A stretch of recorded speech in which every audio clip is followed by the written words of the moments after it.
Good morning student. बेटा हम शुरू करते हैं आपका चैप्टर 26 राजदूत संजय। अब बेटा यहाँ पे जब हस्तिनापुर से संजय राजदूत बनकर जाते हैं दुर्योधन की ओर से, उपवल्य नगर में रहते हुए पांडवों ने अपने मित्र राजाओं को दूतों द्वारा संदेश भेजकर कोई 7 अक्षौणी सेना एकत्रित कर ली। उधर कौरवों ने भी अपने मित्रों द्वारा काफी बड़ी सेना इकट्ठी कर ली जो 11 अक्षौणी तक पहुंच गई। उनकी 7 अक्षौणी हुई थी, उनकी 11 थी, बल्कि ज्यादा थी दुर्योधन की।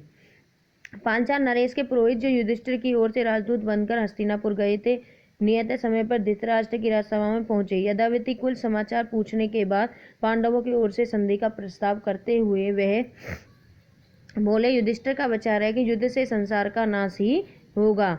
इसी कारण वे युद्ध से घृणा करते हैं, युद्ध से वे नफरत करते हैं, घृणा करते हैं, ईर्ष्या करते हैं कि भाई हमें युद्ध नहीं करना चाहिए। अगर युद्ध हुआ तो वह हमारे सारे संसार का नाश कर देगा। वे लड़ना नहीं चाहते थे, इसलिए न्याय तथा पहले के समझौते के अनुसार ये उचित होगा कि आप उनका हिस्सा देने की कृपया करें, इसमें विलंब न करें, यानी कि आप देरी न करें, और जो भी उनका हिस्सा है आप पांडवों को दे दें। यह सुनकर विवेकशील और महारथी भीष्म बोले, यही न्याय उचित है, यही उचित रहेगा, उन्हें उनका राज्य वापस दे दिया जाए। भीष्म की बात कर्ण को अप्रिय लगी, उनको ठीक नहीं लगी। वह बड़े क्रोध के साथ भीष्म की बात काटकर दूत की ओर देखता हुआ बोला कि 13वां वर्ष पूरा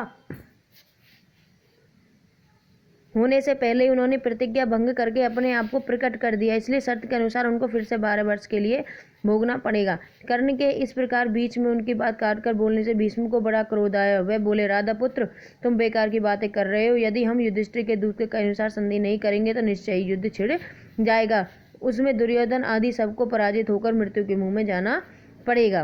भीष्म ने कर्ण से कहा। भीष्म की बातों से सभा में खलमची मचते देखकर युधिष्ठिर बोले, सारे संसार की भलाई को ध्यान में रखते मैंने निश्चय किया कि मैं अपनी तरफ से संजय को दूत बनाकर पांडवों के पास भेजूंगा। फिर धृतराष्ट्र ने संजय को बुलाकर कहा कि संजय, तुम पांडु पुत्रों को के पास जाओ, वहां श्री कृष्ण, सात्यकी, विराट आदि राजाओं से भी कहना कि मैंने सप्रेम उनकी सबकी कुशल पूछी है। वहीं जाकर मेरी ओर से युद्ध न होने की चेष्टा करो। संजय उपवल्य को रवाना हो गए और वहां पहुंचकर युधिष्ठिर की सभा में सबको विधिवत प्रणाम करके बोले, धर्मराज महाराज धृतराष्ट्र ने आपकी कुशल पूछी है, यानी कि आपके ठीक ठाक यानी कि कुशल समाचार पूछा है, और कहा है कि वह युद्ध की बात नहीं करना चाहते, वह तो आपकी मित्रता चाहते हैं। संजय की ये बातें सुनकर राजा युधिष्ठिर बड़े प्रसन्न हुए और बोले कि हम तो संधि ही चाहता हूँ। युद्ध का विचार करते हुए मेरा मन घृणा से भर जाता है। यदि हमें अपना राज्य वापस मिल जाए तो हमें सारे कष्ट भूल जाएंगे। संजय ने कहा, युधिष्ठिर, धृतराष्ट्र के पुत्र ने तो अपने पिता की बात पर ध्यान देते हैं, नहीं भीष्म की कुछ सुनते हैं। आप सदा से ही न्याय पर स्थिर रहे, आप युद्ध की चाह न करें। संजय की यह बात सुनकर युधिष्ठिर बोले, संजय, श्री कृष्ण दोनों पक्षों के लोगों के हित चिंतक हैं, वह जो सलाह देंगे वैसा ही करूंगा। यानी कि जो श्री कृष्ण है वे दोनों जो है युधिष्ठिर और दुर्योधन, या के दोनों पदों के ही शुभचिंतक है, वो जो भी सलाह लेंगे, निर्णय लेंगे, वो ही सही होगा। तभी कृष्ण बोले कि मैं स्वयं हस्तिनापुर जाना उचित समझता हूँ। मेरी यही इच्छा है कि कौरवों से संधि की जा सकती हो तो की जाए। यदि श्री कृष्ण की बात युधिष्ठिर फिर बोले, संजय, कौरवों की राजसभा में जाकर महाराज धृतराष्ट्र को मेरी तरफ से प्रार्थना पूर्वक संदेश सुनाना कि कम से कम हमें 5 गांव दे ही दे। हम 5 भाई इसी से संतोष कर लेंगे, संधि करने को तैयार होंगे।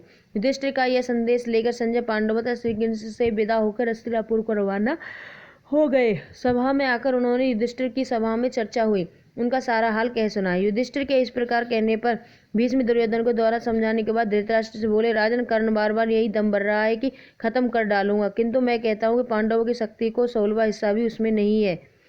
तुम्हारा पुत्र उसी के कहीं में चलता है और अपने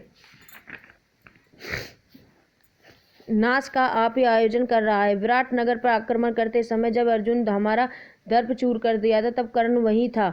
गंधर्व जब दुर्योधन को कैद करके ले गए थे तब डफोर संग कर्ण कहाँ छिप गया था।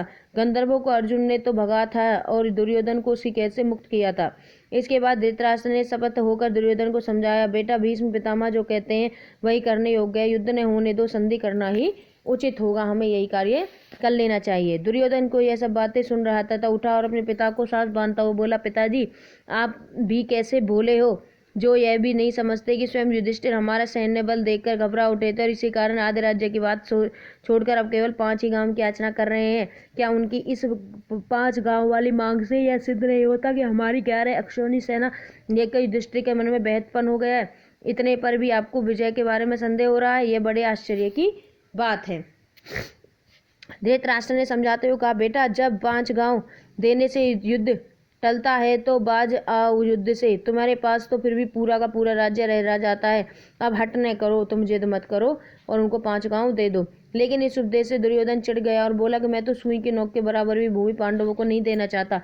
आपकी जो इच्छा हो करे, वह अब इसका फैसला युद्ध भूमि में ही होगा। यह कहता हुए दुर्योधन उठ खड़ा हुआ और बाहर चला गया। सभा में खलबली मच गई और इसी गड़बड़ी में सभा भंग हो गई।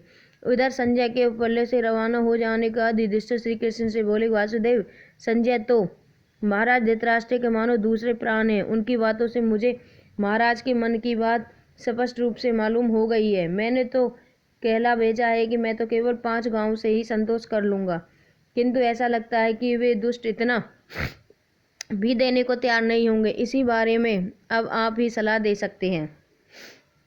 युधिष्ठिर की बातें सुनकर श्री कृष्ण ने कहा, युधिष्ठिर, मैंने भी एक बार स्वयं हस्तिनापुर जाने का इरादा कर लिया है। तुम लोगों के स्वतत्वों को युद्ध से बचाने की चेष्टा करूंगा। यदि मैं सफल हुआ तो इसके बाद संसार का कल्याण होगा। युधिष्ठिर ने कहा, श्री कृष्ण, मुझे लगता है कि आप वहां न जाएं। दुर्योधन का कोई ठिकाना नहीं कि वह कब क्या कर बैठे। मुझे भय है कि कहीं वह आप पर भी प्रहार न कर दे। श्री कृष्ण बोले, धर्मपुत्र, मैं दुर्योधन से भली भांति परिचित हूँ, फिर भी हम प्रयत्न करना ही चाहेंगे। किसी के कहने की गुंजाइश ही नहीं रखना चाहते कि मुझे शांति स्थापना करने का प्रयास करना ही चाहिए। वह नहीं किया, इसलिए तो मेरा जाना वहाँ ठीक होगा। ये इतना कहकर श्री कृष्ण हस्तिनापुर के लिए विदा हो गए।